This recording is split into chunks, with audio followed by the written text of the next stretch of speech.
Excellent.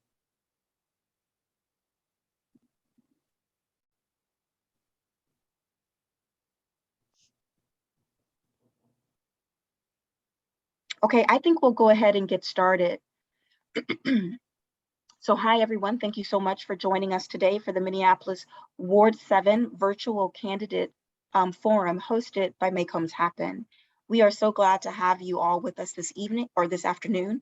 My name is Tabitha Montgomery, and I am the Executive Director at the Powderhorn Park Neighborhood Association, a Make Homes Happen member, and I will be the MC and the moderator for this event. A few housekeeping items before we jump in. We are using Zoom webinar, which means you can see and hear us, but we can't see or hear you. We are recording this webinar and we will share it with the Make Homes Happen on the Make Homes Happen Facebook page by the end of the month. Audience members, please use the Q&A feature at the bottom of your screen to type in any questions you have for the candidates. They will be able to answer your questions directly just in a little bit. Finally, candidates, I invite you at this time to share your website, contact information, or email address. Thank you. In the chat, in case voters want to follow up with additional questions. So I'll just give you a minute to do that.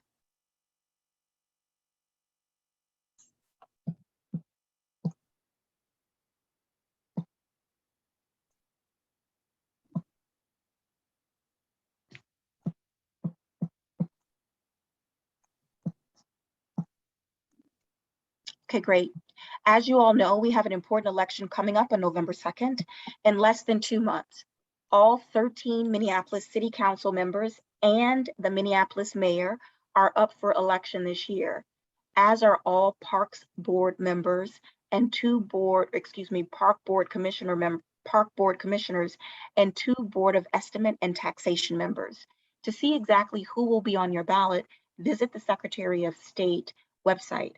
For information about when, where, and how to vote, you can visit www.vote.minneapolismn.gov. Hannah, who's managing our tech tonight, will share these links in the chat at this moment. Additionally, Minneapolis has ranked choice voting elections. This November, you will have the power to rank your first, second, and third choice candidates on your ballots. If your first choice does not continue in the instant runoff, your vote goes to your second choice. And if your second choice does not continue, your vote goes to your third choice. You should rank as many candidates as you prefer, up to 3. When you listen to the candidates tonight, consider not just your first choice, but also your second or third. Before we hear from candidates, let me tell you a little bit about Make Homes Happen. We are a coalition of community-based groups and organizations that advocate for affordable housing development, preservation, and tenant rights in Minneapolis. In 2017, we helped successfully push for a $40 million investment in the Minneapolis Affordable Housing Trust Fund. Yet even then, the housing needs of our community far outweigh the dollars spent. The COVID-19 pandemic has exacerbated what has already existed as a housing crisis, and we know housing is a critical issue for our city. City leaders have significant influence on the policies, programs, and funding choices that impact our community. That's why Make Homes Happen is hosting this forum this afternoon. In order to ensure fairness of our election series, Make Homes Happen used a uniform process in communicating with candidates. We approached each candidate and invited them to participate in a Zoom interview about housing. The interview included 3 questions, and candidates had 2 minutes to respond to each question. We recorded candidates' answers and will play them back for you now as opening statements for this event. Note that we did not edit the content of candidate responses, but we did cut each answer off at 2 minutes. Anything that was said after 2 minutes will not be shared here today. This was done to ensure standardization across the interviews we conducted. So let's get started to hear from candidates. Hannah will play the recorded Zoom interviews for us. We'll go in alphabetical order by last name, starting with Teqen Zea-Aida, and then we will move on from there. Thank you. We will now play the opening statement. Or excuse me, I'm sorry, with Nick Core.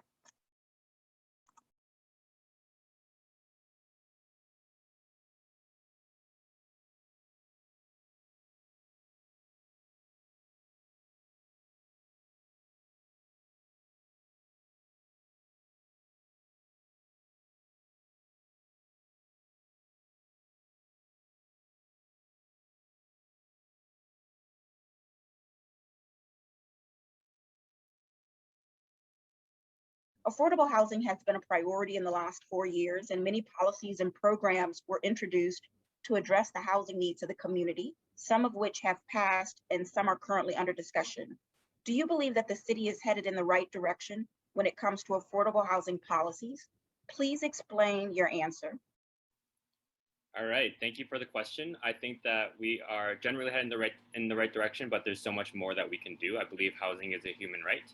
And unfortunately, the past 2 decades have shown that housing has not gotten more affordable for a majority of our residents. In fact, they have gotten worse. Over 60% of residents in Ward 7 are renters. And so I've spoken to many of these renters who have either been displaced because of new corporate landlords raising rents drastically, or who are now thinking of moving because they can no longer afford to live here.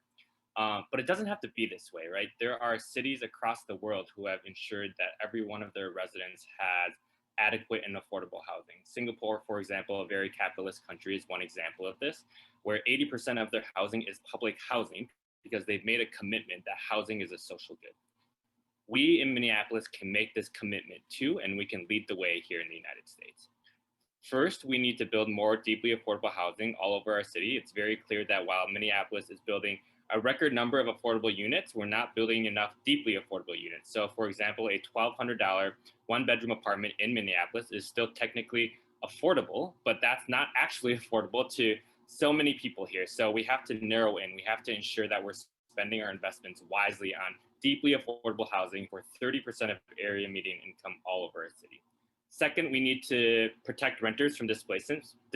So that means yes to rent stabilization, yes to giving tenants the opportunity to purchase from their landlord, yes to just cause evictions, and yes to free tenant legal representation.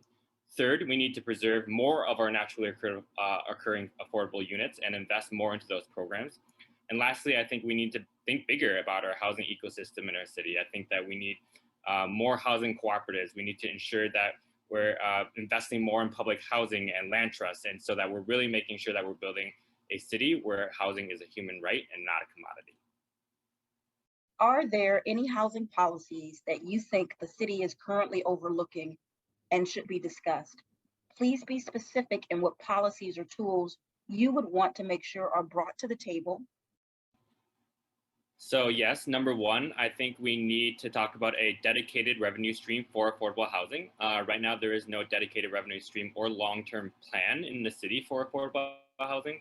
So this means that every year our affordable housing land trust fund, our affordable housing trust fund can fluctuate dramatically based on how much money the mayor or the council wants to include that year. And I believe we need to get more creative in how we fund affordable housing as well. So this includes an HRA levy, includes city and state bonding. It includes working with other cities across the state to push the legislature for long-term dedicated funding for affordable housing. I think those are all important things. I think we also need to talk about how we truly build a city where housing is a human right. This means we have to invest in different types of housing and a different housing ecosystem for our future that includes, again, different types of housing options. So I would support, allowing single room occupancy buildings, SROs, with much less restriction than the proposal that currently exists in the city council. I also think, again, we need to make more investments into land trusts and housing cooperatives. And lastly, we also need to talk about, again, public housing. I believe that we need to build more public housing in our city, not less. Public housing is the most affordable type of housing for our city's residents. Public housing is a deeply affordable, high quality housing option if we choose to invest in it. So yes, public housing must be a part of the conversation about how we create more affordability in Minneapolis.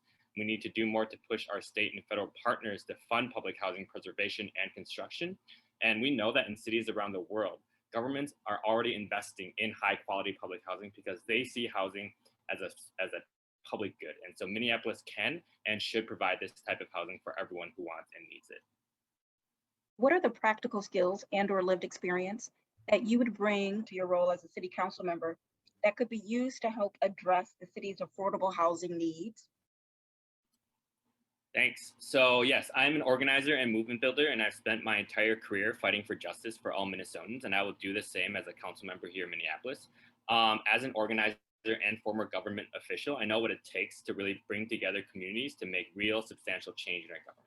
And so I did this when I was an organizer at Hire Minnesota. I brought together governments and unions and contractors, all parties with sometimes competing interests, to ensure that hiring goals for people of color and women were met on public projects, like, for example, US Bank Stadium. And I'll make sure to do the same as we're talking about building more affordable housing in our city and ensuring equity in that process. As the Civic Engagement Director at the Minnesota Department of Human Rights, I also have experience making sure that government programs are equitable and accessible, and I'll use my knowledge to ensure that funding, programs, and legislation from our city are just and working to close our racial equity gaps. And lastly, I just want to say that, after the last 2 decades, I bring with me a new perspective and an openness to what is really possible for a future of housing here in Minneapolis. I've traveled around cities all around the world as a Bush Fellow, and from that, I've seen that we can and have to dream bigger for what we want for our city and our future. And I realize that even though we have made some investments into housing, we are still very much in a housing crisis, and we are not doing enough to stop it. And I have experience making progressive change, like winning marriage equality, like passing this strongest anti-bullying legislation in the country, and making real structural change in government. And I'll make sure to use those skills to move our city's affordable housing policies forward to, again, make real effective change and not just small reforms. So from my experience on the outside organizing with community, and from my experience on the inside working in government, I feel like I have the skills necessary to make bold changes in Minneapolis and to ensure that housing is truly treated as a human right in our city. Thank you. Thank you so much. Those were opening statements from candidate Nick Core, Ward 7 City Council member. Now we will hear the opening statement, the pre-recorded opening statement from Teqen Zea-Aida. Thank you.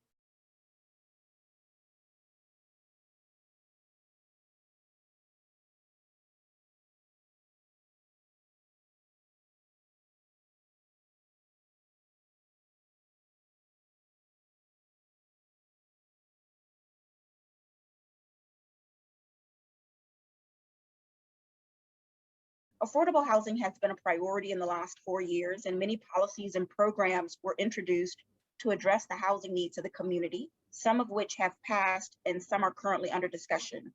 Do you believe that the city is headed in the right direction when it comes to affordable housing policies? Please explain your answer. Thank you for the question. Yes, affordable housing and making sure that all of our neighbors have quality and safe and respectful housing options is a priority, or at least a stated one, of our city. However, at least here in the 7th, and I do believe across the city, this is mostly rhetoric. It's a lot of talk with not that much results or action applied. And so I do believe that the city at least has an intent that is good and that is founded in our common and shared values, but lacks the willpower, political and social, as well as the full interest, actually, to see affordable housing happen in the way that we need it to happen to abate the crises that we've got that plague our city across a variety of different sectors and a variety of different income levels. And so I think that it's time to move from inspiration or aspiration to actual action. It's time to see our values demonstrated in real life. And it's time to make sure that if we do believe that housing is a right, it's time to actually mobilize the community, the city government, as well as the state legislature and county government towards that effort. Are there any housing policies that you think the city is currently overlooking and should be discussed? Please be specific in what policies or tools you would want to make sure are brought to the table. I think that the #1 policy prescription that the city is overlooking is a bona fide and honest support and approach to affordable housing by way of public housing.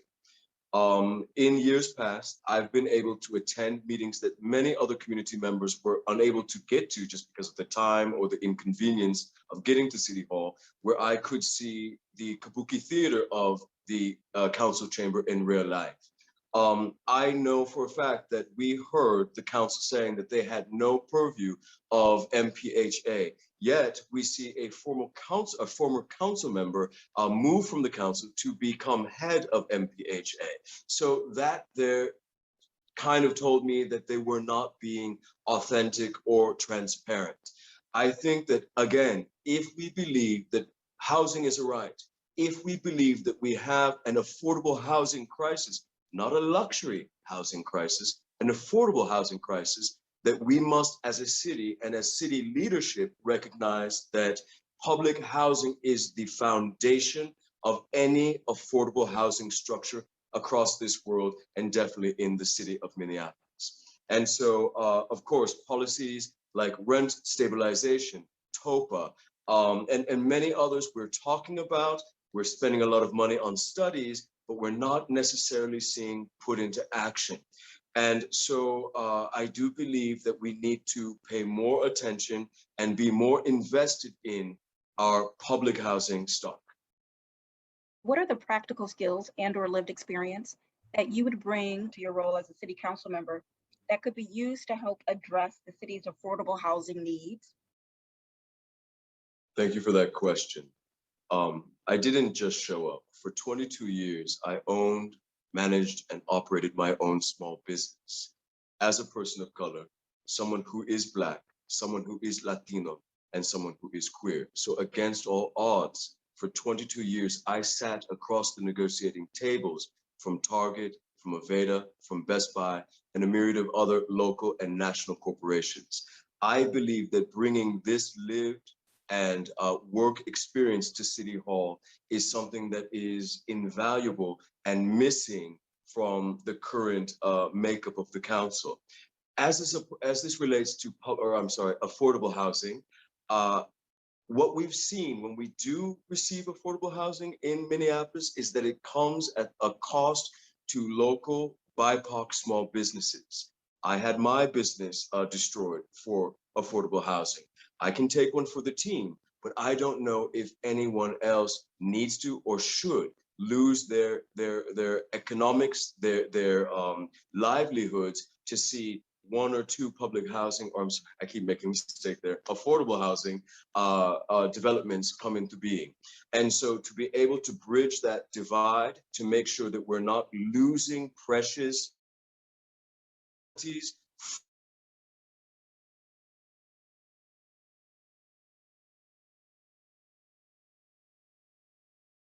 and that deep relationship to the people and organizations of Minneapolis to City Hall.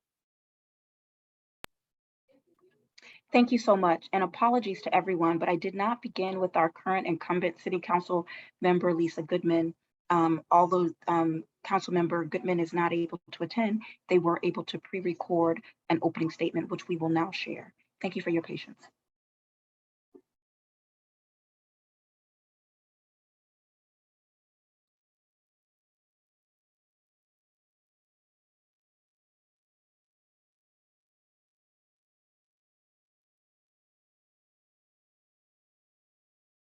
Affordable housing has been a priority in the last 4 years, and many policies and programs were introduced to address the housing needs of the community, some of which have passed and some are currently under discussion. Do you believe that the city is headed in the right direction when it comes to affordable housing policies? Please explain your answer. Thank you so much to the coalition for asking for our opinion on these important issues. Yes, I believe we're heading in the right direction because we're implementing many strategies at once. We've increased our investment in new affordable housing, especially with households at incomes below 30% of AMI. We're preserving existing affordable housing through our NOAA programs and our 4D Affordable Housing Initiative. And we're working to help tenants form cooperatives and purchase their buildings, such as the Friends properties and the Corcoran 5 properties. We're strategically investing in home ownership assistance programs that eliminate racial disparities, including down payment assistance and partnerships with nonprofits in order to increase home ownership preparedness. We're looking at investments in homeowner rehab, a very important displacement strategy. And we're looking at new investments in perpetually affordable housing as well. We're supporting housing stability for families with direct assistance through our Stable Homes, Stable Schools initiative. We're creating new policies that expand housing access, expand opportunity and diversity, including our notice of sale programs, our post-sale protections, inclusionary zoning, tenant protections, community preference policies, and right to counsel. And at the moment, we're also working to figure out what kind of TOPA policy could move forward. We just adopted in the last cycle a single room occupancy ordinance, which I was an author of, which expands the housing continuums, especially for people who are experiencing homelessness or are at risk of homelessness. I believe there is more to do, but that long list of things that we're working on tells me and should communicate to the community that we're moving in the right direction. Are there any housing policies that you think the city is currently overlooking and should be discussed? Please be specific in what policies or tools you would want to make sure are brought to the table.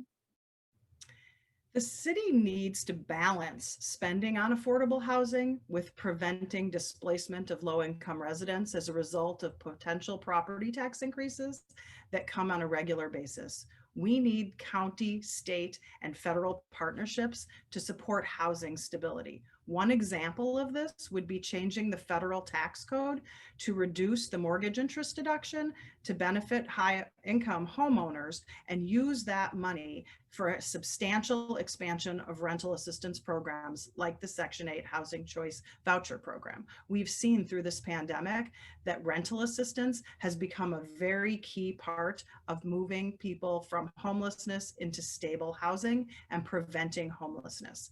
In addition to that, we are working on guaranteed basic income. It's a pilot through our federal funding to support low-income families with greater flexibility and less red tape than any traditional program. We will work to evaluate this kind of program to see if we can make that permanent. So ultimately, between the unfinished work on trying to figure out what's happening with TOPA, as well as looking at help from the state, federal, and county agencies, there are more specific things I believe that we can continue to work on.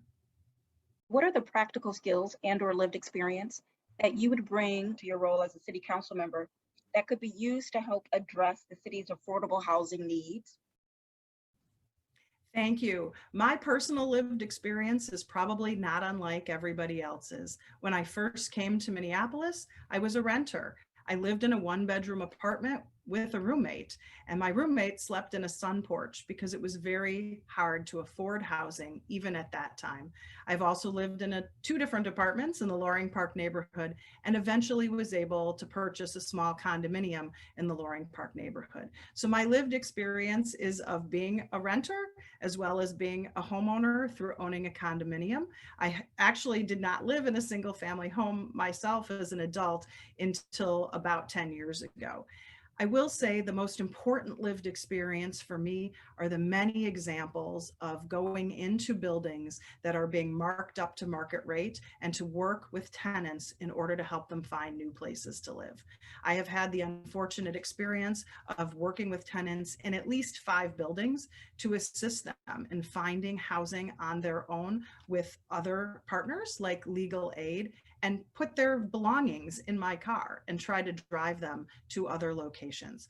Ultimately, I believe that we need to take these personal experiences and turn them into specific policy action, which is why I worked so passionately during the pandemic to help the Avivo Tiny Home Village project succeed. We need to look at all available options, things we've done in the past and things we haven't done, like the Envision project, which is a tiny home outdoor village project that we hope to pilot going forward.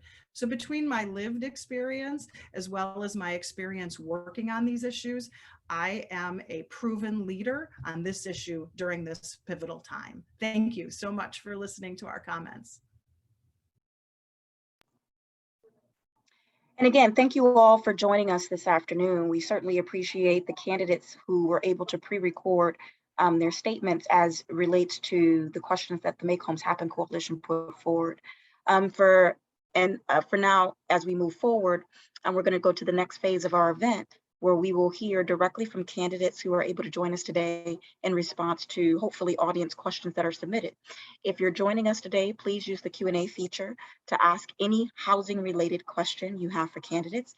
Make Homes Happen has prepared a few questions to get us started.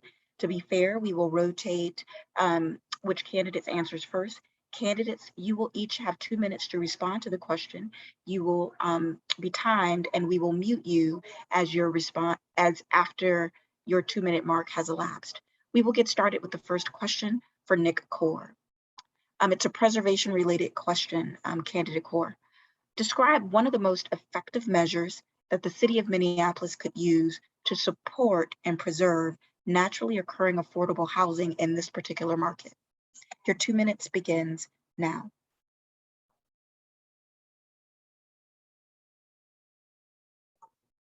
Nick, can you unmute yourself? I'm sorry, I'm having some internet connectivity issues. That's okay. So we will start your 2 minutes now. Go ahead. Yes, thank you so much. So I think preservation of naturally affordable, occurring affordable housing is extremely important. I think what we're seeing right now is that a lot of these units and complexes are being bought out by corporate entities, and then what happens is often they get bought out, and then they do some small remodeling, and then they jack up the prices significantly, and that is not right. That is wrong. And I think that the city has multiple roles to play in this. I think in determining, number one, to help preserve affordable housing, I think we can invest more into some of the programs that already exist in our city, like the 4D program. It's shown to be highly effective. And so I think that we can do that to preserve, I think we can preserve more funding into that, to be able to invest more funding into that, to be able to preserve many more units across our city. I think that the city also has a role to play to make sure that the landlords are actually keeping rents affordable. So that means rent stabilization is critically important to making sure that if new units get bought out, that the rents don't get jacked up. And so I think that there's a lot more that the city can do to play in this, and I'm looking forward to more questions. Thank you. Thank you so much for your response. I will repeat that question for our second candidate, candidate Zea-Aida. 1 second. If this is again a preservation question, if you could describe one of the most effective measures that the city of Minneapolis could use to support and preserve naturally occurring affordable housing in this market. Thank you. So first, my last name is Zea-Aida. So I just want to clarify that one. The most important thing that the city can do is actually have willpower, political will to work and to preserve NOAA. The other thing I believe that the city can do better is communicate our values and our needs to the people of Minneapolis in a way that we can understand, that doesn't divide us, and that actually brings us into the fold of working together to abate our problems and coming up with solutions. There was a third thing that I was thinking of, but I just actually it slipped my mind. But those things I think are the most important, actually having the political willpower to do this. Oh, the third thing was to actually adjust what we consider affordability via AMI. The AMI is too high. Usually it is based on corporate pay structures, and therefore not actually working for lower working class folks. And so if we can restructure how we look at AMI, communicate better, and apply actual political will to the problems, we'll see some changes. Thank you. Thank you both for your responses to that first question. We now will go over to, we'll start with you, candidate Zea-Aida. It's a production question. What will you do as council member to ensure the city has adequate funding and policies for the production of new affordable and accessible housing stock? Well, I think that most importantly, I will use my skills from small business and being an entrepreneur, and also my connections to this community since 1994 to advocate on behalf and to negotiate on the behalf of the people of Minneapolis. So that means being in whoever our next mayor will be, being in their ear, consistently putting pressure on him, her, or they, so that we see our values and our needs reflected in the upcoming budgets as we move forward. I think that that is the most important thing. Additionally, I'm the only candidate in 7 who lives in a deeply affordable neighborhood in deeply affordable housing. Apologies, but your time has now elapsed. Thank you so much for the response. We will now move over to candidate Kaur, and I can restate the question. It's a production question. So, excuse me, what will you do as a council member to ensure that the city has adequate funding and policies for the production of new affordable and accessible housing stock? So I think the first thing we need to do is really narrow in on how we're using our dollars. Right now, when we're spending affordable housing dollars, we're spending it all, from 30% up to all the way 100 up to 100% area median income. But what we know is that what's actually affordable is 30% of area median income. And so we should be spending all of our dollars on specifically 30% of area median income type housing. And so I think that's important. I think we need to invest more money into affordable housing, specifically into our affordable housing trust fund, and actually have a dedicated revenue source so that we know how much money we're going to have every single year for affordable housing, for an affordable housing plan. And so in order for us to actually get that money, we need to raise it, whether that's through state and local bonding, which we don't do enough of. We can use state bonding to fund affordable housing. There's ARP funding that we have right now that we can use, and the city is not spending enough money on affordable housing. And so we have the money right now that is in our bank, and we can use it towards affordable housing, deeply affordable housing, but we are choosing not to do that. And there's going to be more federal money that's coming in. We know that already. So how are we going to be spending this money wisely, specifically on Thank you, candidate Kaur. Your time has elapsed. The next question, excuse me, will go to you. It is candidate Kaur. It is a protections question.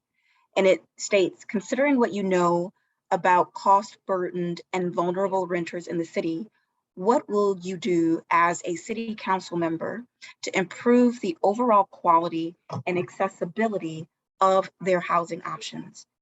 Candidate Kaur. Oh, excuse me, candidate. I'm sorry, did you hear the third question? I did not, it got cut out.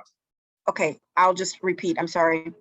Considering what you know about cost burdened and vulnerable renters in the city, what will you do as a city council member to improve the overall quality and accessibility of their housing options? I'm sorry, was that the whole question, or was that just a part of the question? That is the whole question. Okay, got it, thank you. Sorry, I'm having connectivity issues. And candidate Kaur, I can drop the question into the chat if that would be helpful. 1 second.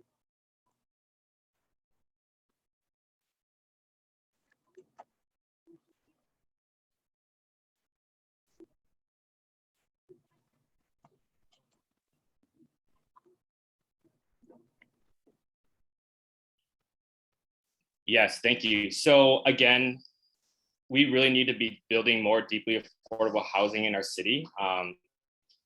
And that means housing for 30% of area median income that would allow for more affordability options for people. I think we need to expand options in our city, like land trust, like more housing cooperatives, like more public housing. These are the things that we are talking about as we're thinking about a new vision and new ecosystem of housing in Minneapolis. We really have to be thinking more deeply about these things about our future, like public housing, like land trust, and like housing cooperatives. We also need to protect renters right now. And so that's really important too. Again, like I was talking about, rent stabilization is going to be critical. TOPA, like allowing tenants to really be able to purchase their building when a landlord decides to sell it, is also critically important, and will continue to help invest into this future around housing cooperatives. Tenants also need just cause eviction for when they're getting evicted, and right now they don't get that. And so that is something that the city can do and require, and continue to and allow and provide free legal representation for tenants as well if they are in a place where they need it. Thank you, Candidate Kaur. The same question is presented to you, Candidate Zea-Aida. Considering what you know about cost burden and vulnerable renters in the city, what will you do as a city council member to improve the overall quality and accessibility of their housing options?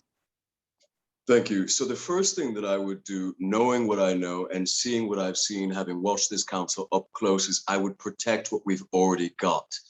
If you don't know what's happening on the streets, you would sit here and you would hear what Lisa Goodman has said just now and think that we are in a great place.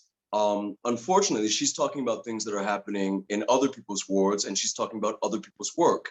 Right here at the end of my block, we have a historic building, a beautiful building that I just in the last few months toured, that is descending into chaos. It's been taken over by sex traffickers, drug addicts, and drug pushers. And the councilwoman will not do anything to protect this NOAA property. So first, what we've got to do is protect these properties that we have, and we have plentiful.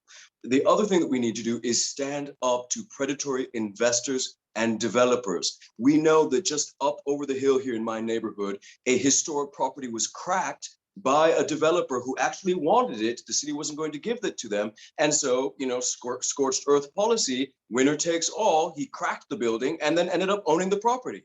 So we've got to have leadership that will stand up to those who want our land and want our assets and want to cut the people of Minneapolis, specifically those most burdened, those most underprivileged, disenfranchised, out of the equation. So those are the number one things that I would do. Protect what we have and stand up to those who want to take the rest of what we've got away from us. Thank you so much for that response. The next question that we have will begin with you, Candidate Zea-Aida, and it's a policy question. What is your position on the rent stabilization charter amendment that will be on this year's ballot, and your views on enacting a future rent stabilization policy within Minneapolis? 100%. I am the only candidate in this current cycle who has consistently been talking about rent stabilization since 2017, and quite frankly, since the 90s, when most of my friends in New York City were living in rent stabilized apartment units. It works. It works for those people who live in those units so that they may continue to flourish, live in the communities that they love, and produce whatever it is for our communities. I personally would zero in. I am supporting what Merck is doing, but I would zero into what I call the old neighborhoods, including Loring Park, Elliott Park, Stevens Community, and run a pilot there. I would tie rent stabilization to historic preservation. I think there's a real opportunity there to, again, protect what we've got and to be able to house more people. One of the ways that I would do that is I would advocate substantial tax breaks to those property owners, specifically local, who own these properties and are already doing the work of housing those who make under 30% AMI as it's structured today. So those are the things that I would do. I would also work more wholeheartedly with our small local landlords who are already, like I said, providing housing, specifically here where I live, under 30% AMI, under what the 4D pilot program said would be affordable, and they're already doing it. So I would bring these people to the table so that they felt that they were a part of this and that they saw the advantages of helping us live our values in real time. Thank you. The same question to you, Candidate Kaur. What is your position on the rent stabilization charter amendment that will be on this year's ballot, and your views on enacting a future rent stabilization policy within Minneapolis? You receive 2 minutes. Yes, I support the rent stabilization charter amendment. I think it is extremely important for the city to even begin to have a conversation about it. And I think that obviously what we're seeing right now is we are seeing, again, many corporate landlords jacking up rents drastically. And I think that a rent stabilization policy can help with that. I don't think it is the end all be all solution, of course. I think that there are a lot of a lot of other things that we need to do, but it is a Band-Aid, right? And right now we need that Band-Aid. We need a Band-Aid to really prevent people from getting displaced and kicked out of their homes because they can't afford to live there. I do think that the people who are often hiking up the rents are corporate landlords. And what we know is that often the local landlords are not actually doing that. And so I think that it's important to recognize that as well. It's important to recognize that that this is a policy solution for specifically addressing that specific problem, and want to make sure that local landlords have a say in that process as well. Thank you, Candidate Cora. The next question will go to you. This is related to. I'm sorry, go ahead. This is related to partnerships. Describe your direct experience establishing and maintaining varied and complex partnerships. How will you use this experience to build constructive working relationships with city staff, elected leaders, and community members as a city council member? Is this for me or Nick? Oh, I'm sorry. That was for Nick. Or I'm sorry. Did Nick just? That was for Nick. I can go ahead. Apologies. I'll take it. That was for Nick. So my background is in community organizing, and so that's essentially what I've done my entire career, is being able to bring people together to really work for the changes that they want to see in their own communities, really being able to bring communities to the table, bring communities to policymaking decisions, and really work with policymakers, work with folks who have a stake in this process to make that happen. So a few examples, I was an organizer at Hire Minnesota, where we were trying to make sure that contractors and state government were actually held accountable to meeting workforce participation goals. And so I worked with contractors and unions and state and local government, all of whom often have different and competing interests, to be able to really meet those goals, specifically on large projects like US Bank Stadium. And we were able, that brought about $39 million in wages to people of color. And so I will continue to bring that experience into this seat as someone who knows that that it takes everyone to be able to make change in our city, and being able to build those relationships with people, and being able to connect people's lived experiences to the policies that we want to accomplish in our city are so critically important. Thank you. Candidate Teqen, if you could respond to that question as well. Describe your direct experience establishing and maintaining varied and complex partnerships. How will you use this experience to build constructive working relationships with city staff, elected leaders, and community members as a city council member? So going back to what we were just talking about in terms of rent stabilization and corporate landlords jacking up rents, what we do know is it's our north side, therefore our deeply African-American community, that is most at risk from the unintended consequences of this policy. I am the only candidate in the Ward 7 race who actually reflects those communities in Minneapolis who are most at risk. As I move beyond that, what God made me, I have 22 years of small business experience in the city of Minneapolis, past being Black, past being queer, past being an immigrant, against all odds. You would not exist for 22 years in actual real world business if you didn't know how to bring people together to work to bring up solutions, initiatives on behalf of whatever brand we were working with or on behalf at that time. So I have the most qualifications to reach across communities, disparate incomes, disparate backgrounds, to bring Minneapolitans together on behalf of fixing what we know is broken, but what the incumbent wants to lead her flock into the sand to pretend nothing's wrong and it's all going to get better. And so, I will be able to apply this lived and professional experience to the Ward 7 seat.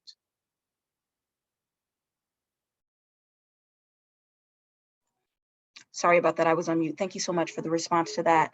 We're going to go to an attendee question for both of you, and we'll start with you, candidate Zea-Aida. So it's if rent stabilization is passed, what to prevent good landlords selling to slumlords because good landlords can't maintain their properties? Thank you. That's a good question. So the first thing I think is that we've got to give substantial tax breaks to landlords who come on board.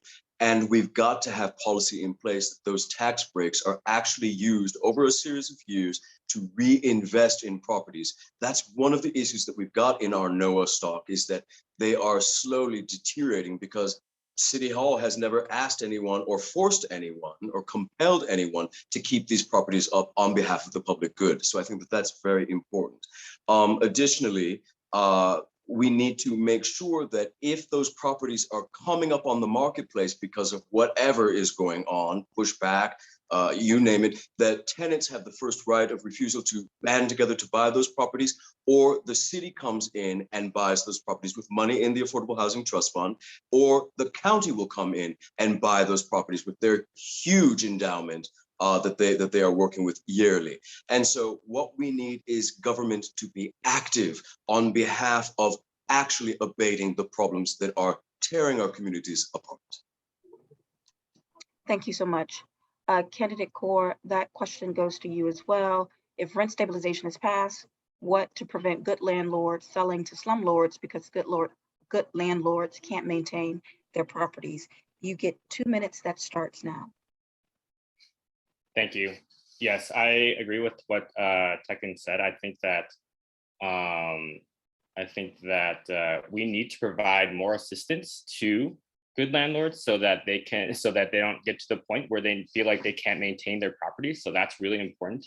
I think the other thing to note is that, like, we know who the slumlords are, right? Like, we know, we as a city know who those entities are, and we need to do more to actually penalize them for when they don't follow the rules, right? Like, that is critically important, and the city is not doing enough right now to investigate and to enforce the rules that are already out there, to ensure that our rental properties are kept well kept in our city.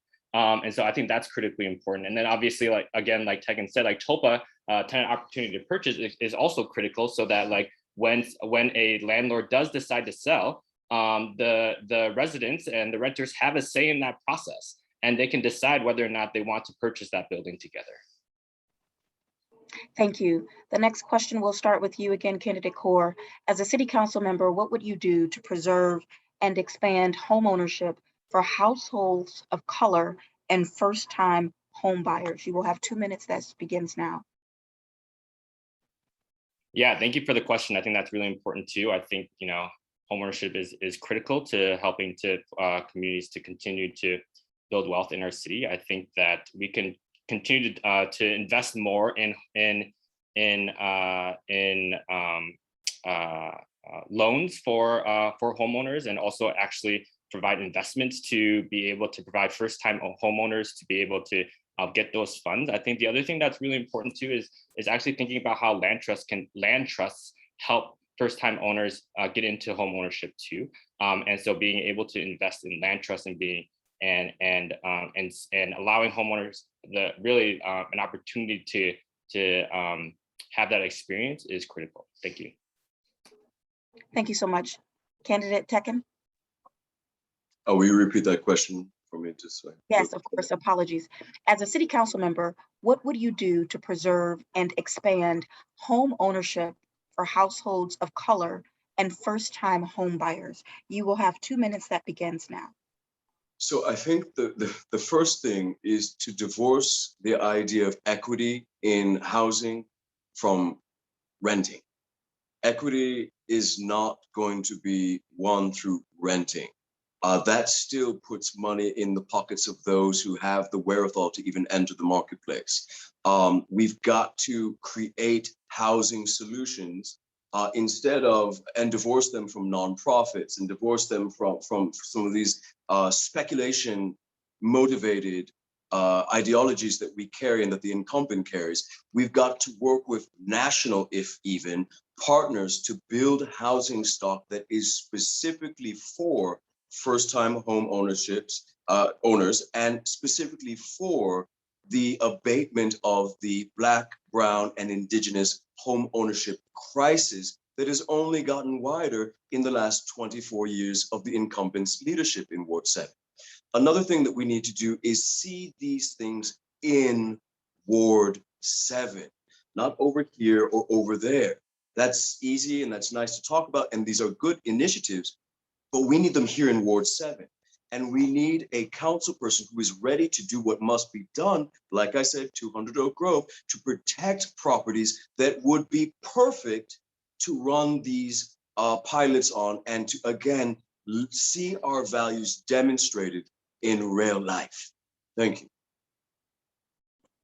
Thank you both for your response to that particular question. Candidate Zea-Aida, we're going to start the next one with you. What is your position on maintaining a dedicated source of annual funding to produce and preserve affordable and accessible housing for residents of the city? You will have 2 minutes. That begins now. I mean, obviously, right? I mean, I don't have, I mean, I'm all in. And again, this is the actual personal and political willpower that I was talking about in the beginning. It's not even a question. It's what must be done. And if we are going to elect people who actually are connected to and represent our communities, he, she, or they will have the mandate to force not only our collaborators on the council, but whoever our next mayor will be, to make this a priority one in the upcoming budget, or at least priority 1 or 2, I'm sorry, right after whatever they are going to do with public safety. And so my position is, heck yeah, I'm all in, and I've already been all in. Again, I want to remind all of our friends who will be watching this, I am the only candidate in Ward 7 who has been talking about these issues on social media, in front of the council, at the chamber, and around our community for 4 or 5 years now, unwaveringly. I've already been doing this work. I'm already all in on this work. And once elected, I'm going to be seeing it demonstrated in real life. Thank you so much. Candidate Core, the same question goes to you. What is your position on maintaining a dedicated source of annual funding to produce and preserve affordable and accessible housing for residents of the city? You will have 2 minutes. That begins now. Yes, I also support it 100%. And I think that I think it's a problem that we don't have a dedicated revenue stream when we know that this has been an issue for decades and decades, that we don't have a dedicated revenue stream to actually build more deeply affordable units. Like, we've known that this has been a problem for a long time. And so we need to get it done. And like, even now we have money to be able to start investing in that. And again, with the ARP funds, like, we are choosing not to do that. Minneapolis is choosing to. So the city of St. Paul has committed $40 million to affordable housing. The city of Minneapolis, I think in this next budget, has committed close to around 40 million as well. But we know Minneapolis is a much bigger city than St. Paul, and we know that we need more than that.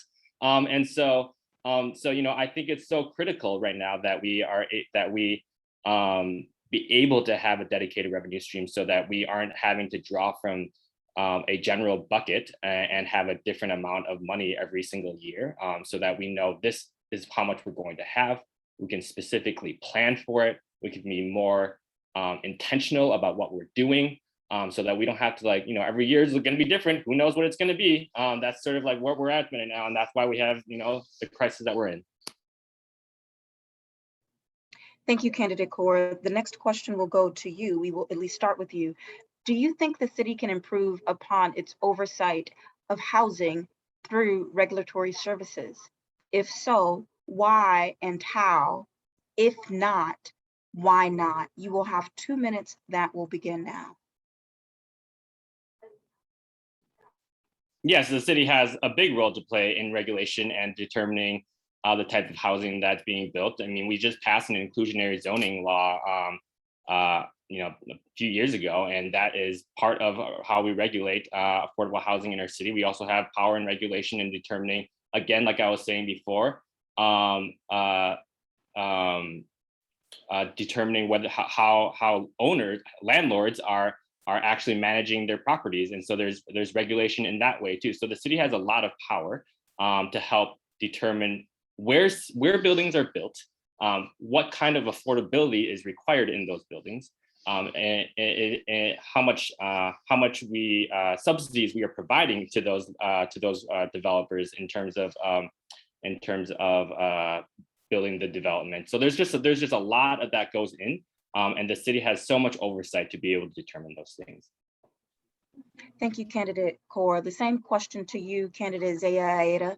Do you think the city can improve upon its oversight of housing through regulatory services? If so, why and how?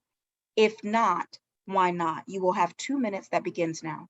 So I think that it's all how the city uses regulatory services, when they decide to use it, how and on whom. We've seen the weight of the state or the city come down on usually Black, brown, and immigrant property owners or businesses, and allow non-Black, brown, or immigrant property owners to run amok in this town.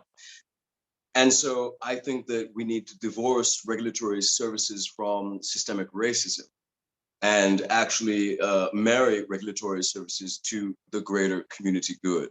Again, 200 Oak Grove, I have emailed the council person and a myriad of activists, land bank officials, etc. And all we have heard is excuses and finger pointing. We've got to change the culture of City Hall. We need to make sure that City Hall and all of its various departments are working on behalf of existing community, not community that we're dreaming up that's going to fix all our problems, not community that is coming by in the next wave of corporate hiring, but who we actually have here now.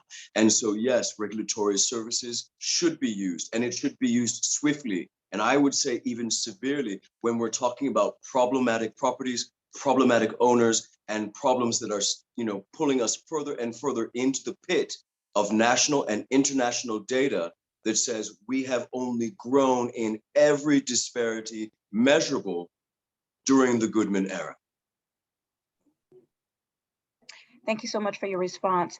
We will start the next question with you, candidate Zea-Aida, and it's related to a policy. So what is your position on a tenant opportunity to purchase policy, which I believe you've mentioned for Minneapolis? Based on your position, what impact do you think it will have on residents who live in rental properties? You will have 2 minutes to respond. That starts now. I mean, I'm for it. I think it will have an excellent effect, not only on the tenants who are able to live in these buildings and units, but in the surrounding communities to which they belong. These things are no-brainers for a city who thinks it's all of a sudden wearing big boy pants. And so if we are now all of a sudden wearing big boy pants and think we're really something, we need to start acting like it. And so, absolutely. But it's one, similar to rent stabilization, one in a host of policy, it's in a suite of prescriptions that are going to be needed. The other thing, though, is that before that happens, the city, county, state, whomever must sweep in there and either compel the current ownership to bring that building up to code, to fix the problems that have been left to only get worse over the years and decades. We can't put this policy in place and then foist onto these first-time homeowners who usually are not having a lot of capital at their disposal, and all of a sudden they're sacked with having to fix roofs, having to fix foundations, having to fix all these things that a city-sanctioned slumlord sometimes, or just a landlord who hasn't been helped out over the years, to persist. And so I want to make sure that no matter what we do, something that we fail on the left to do is explore the unintended consequences of so-called progressive policies. So we can talk about it, we can write it, but unless we do the back work, the quiet, not sexy, head down, just getting it done work, we're actually going to create greater problems and actually push people further into poverty.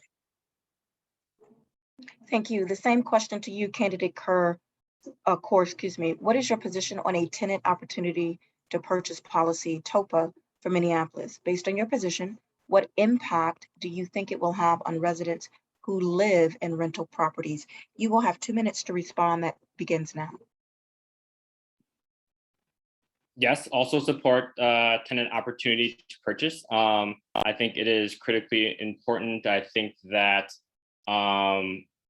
in terms of the impact it will have, I think that, number one, it prevents people from displacement, which is like one of the main things that we're trying to do right now is to prevent that displacement. And so it allows tenants to really be able to come together, and it provides more power to tenants as well in doing that. The other thing is that helps people build wealth, and allows them to, again, share the ownership of a building that is critical to wealth building. That is also critical to just the livelihoods of people, so that they know that they're not going to have to think month to month in terms of like whether or not they're going to be able to stay in the building that they live in. And the last piece is that it helps us think differently about what we're trying to build here in Minneapolis, in terms of thinking differently about housing, away from a model of a commodity and ownership model, to really thinking about what shared ownership can look like, to really thinking about what a different approach to our housing ecosystem can look like. And this provides us really an example that shows that, yes, we can do housing differently in Minneapolis, and it doesn't have to be the same old approach that we've always done. Thank you, candidate Core. The next question we will begin with you. And this is from one of our attendees. The city charges many fees for new housing. What fees would you eliminate or reduce to make it easier to build affordable housing? You will have 2 minutes to respond to this question. That begins now.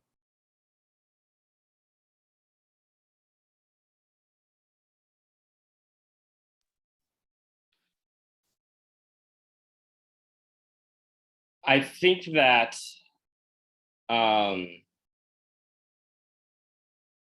so I think thinking about like fees is important, but also I think that like oftentimes what's getting in the way of building affordable housing is actually just willpower. And I think that like we have to be able to, as a city, really be able to push different developers to have affordable housing within their developments, and I think that developers, like, they have the money to do that. And so like, so I would be interested in learning more about what specifically some of those fees could be, and open to a conversation about that. But I think at the end of the day, it's the city's job to be able to make sure that we are getting the right regulations on these, and also making sure that developers are building the deeply affordable housing that's required. Thank you so much for your response. Candidate Zea-Aida, the same question to you. The city charges many fees for new housing. What fees would you eliminate or reduce to make it easier to build affordable housing? You will have 2 minutes. That begins now.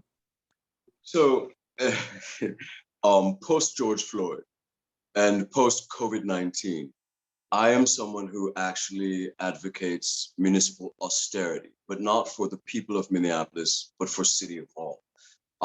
Whether it's entertainment taxes, licensing fees, housing, you name it, I'm for pretty much slashing fees and letting either the city eat that or luxury developers and investors eat that.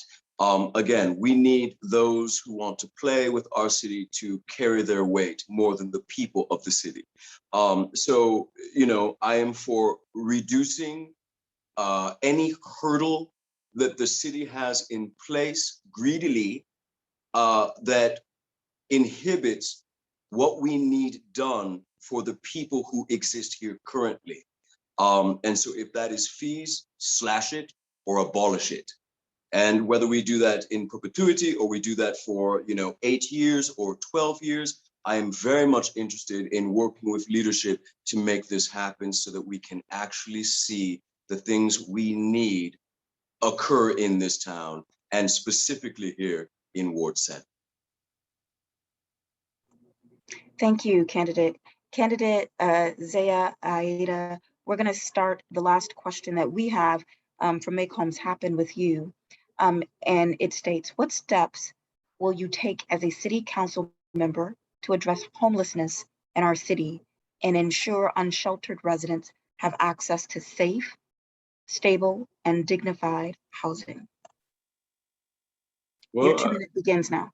Thank you. I mean, what the incumbent Lisa Goodman has engaged in is trickle down everything.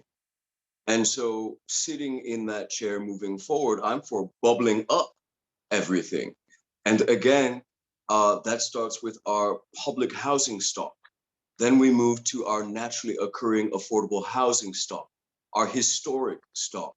We look more holistically at land use and structuring multi-use buildings, all of that. We actually start to look with a community lens, with a real equity lens, and I would argue with someone in place who actually reflects these communities and lives this life and knows these issues firsthand and for decades in Minneapolis, to change the culture and change the way in which we approach all of these problems. And so, it is a complete reset of our priorities and how we approach our problems. And again, bubbling up, not trickling down, moving away from predatory landlords, predatory investors, predatory developers, and working with those entities and individuals who reflect our community's values. That is what I'm interested in doing, and working with other partners in and outside of local government to see happen. Thank you. Thank you. Candidate Kaur, the same question to you. What steps will you take as a city council member to address homelessness in our city and ensure unsheltered residents have access to safe, stable, and dignified housing? You will have 2 minutes that begins now. I think that this past year has shown that people in city, different governments just like to pass the buck around housing and homelessness and unhoused folks particularly. And I just wanted to make sure that name that the city does have a really, really critical role to play in this. And what we did this past year has continued to be passing the buck. But if you think about the resource that exists between the different governments, between nonprofits, between corporations, between faith institutions and neighborhood associations, the resource that exists if we come together, and philanthropic institutions, if we come together to help solve this solution, is enormous. We have the resource. It's just a matter of political will of whether or not we are choosing to do it. And if you think about this last year, we had so much unused space in Minneapolis, unused space that was owned by the city. And we chose, again, not to use that space to house people who didn't have houses. And so, again, it is a political choice to choose not to do that. And, really making sure, and I wonder how many people on the council have actually gone to encampment and actually talked to the people about like what they're experiencing and how they're feeling and what are the things and the types of supports that they need. That's what we need right now. We need people who are actually connected on the ground and talking to people to help understand what the solutions are, because at the end of the day, it has to come from the people who are experiencing this the most. The policy solutions have to come from the communities who are most impacted. And Tabitha, can I just break protocol on behalf of both Nick and myself? It's about also asking the county to do their part. Well, I can't really let you break protocol, Teqen, although you did. But I will say this: what you are able to do now in your closing statements, of which each of you will have 2 minutes to make some final remarks. You can break every protocol that you wish, as long as, again, it is respectful to everybody that is listening this afternoon. And Mr. Zea-Aida, I'm going to start with you because we had Nick who started us with his opening questionnaire comments. Again, you will have 2 minutes, which will begin now. So again, what I was saying when I was breaking protocol was that it's imperative that we as a city of Minneapolis demand that Hennepin County do their part. And it's not just with housing, it's with public safety. I mean, it goes on and on and on. So I'm very much about holding Hennepin County accountable. Honestly, most people who will be watching this are aware of my social media, aware of my activism, aware of what I've said for the last few years. I've left it all on the table. I think I've gotten it all out here today as well. You know, I am an advocate for this city, always have been since 1994. You know where I've come from, you know what I've done, you know what I'm willing to do on behalf of my neighbors and of my city. I will say this, it is a huge disservice that Lisa has decided not to join us. However, I will say that it was 4 years ago that at the Make Homes Happen forum in front of everyone, she took gum out of her mouth and put it in my hand. So I am also kind of relieved to say that both Nick and I can, you know, kind of mark ourselves safe from Lisa in this moment. That told me that she does not live our values. That tells me from that moment through the Drake Hotel, Robert Shoes, the George Floyd tsunami, everything, the encampment crisis, the houselessness crisis, you name it. My question to Lisa is, after 24 years, we thank you for your service, but what more can you do for many of the problems that you helped create? It's time to pass the baton to the next generation of leadership. And I would advocate that that leadership should be a bona fide member of the Minneapolis family. That's who I am. So I'm going to end it with that. I'm glad. Thank you, candidate. We are now going to ask that candidate Core provides your last 2 minutes, your closing statements. And again, we appreciate you keeping it to 2 minutes. Yes, thank you, Teqen, for being here, and that we both are come free this year. And thank you for Make Homes Happen for having this event, and I really do appreciate talking with all of you. And again, I also agree, it is extremely disappointing that our current council person is not here today. And that is not the type of representation that I think that we need to see. I think we need to see someone who shows up for community and shows up to share sort of like really where they're at on a variety of different issues. And that's why I'm running for office, because I think it's time really for a new approach in how we do things, a new approach in how we govern, a new approach in how we work in City Hall, a new approach in public safety and in housing. And so, and I know that, you know, as we're thinking about the ballot box this November, there's going to be a lot on the ballot, including how we do public safety as well. And that issue is front and center on everyone's mind. So I want to remind us that our work on housing is actually directly connected to our work on public safety. Public safety isn't just about policing. Public safety is so much more than that. It is housing, it's good jobs, it's mental health, it's good schools. And so like, I think building a strong and supportive housing ecosystem in Minneapolis is a part of how we build a strong public safety system in Minneapolis. And so I think we need to remember that and to make sure that our work in housing is not siloed. In fact, it is connected to everything that we do in our city.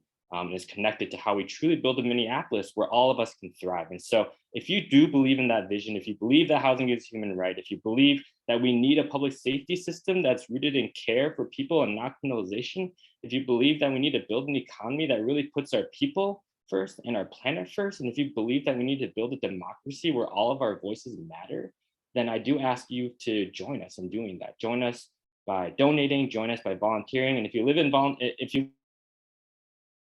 Thank you, candidate. I'm sorry to interrupt you, but just want to be fair in the process. I just have a couple of closing remarks, but thank you both. Thank you both for participating in the Make Homes Happens candidate forum for Ward 7 today.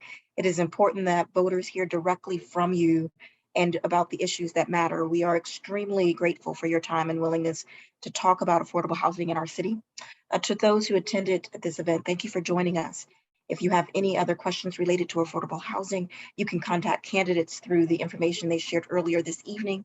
Be sure to follow Make Homes Happen on Facebook, as we will be sharing a recording of this forum on our page.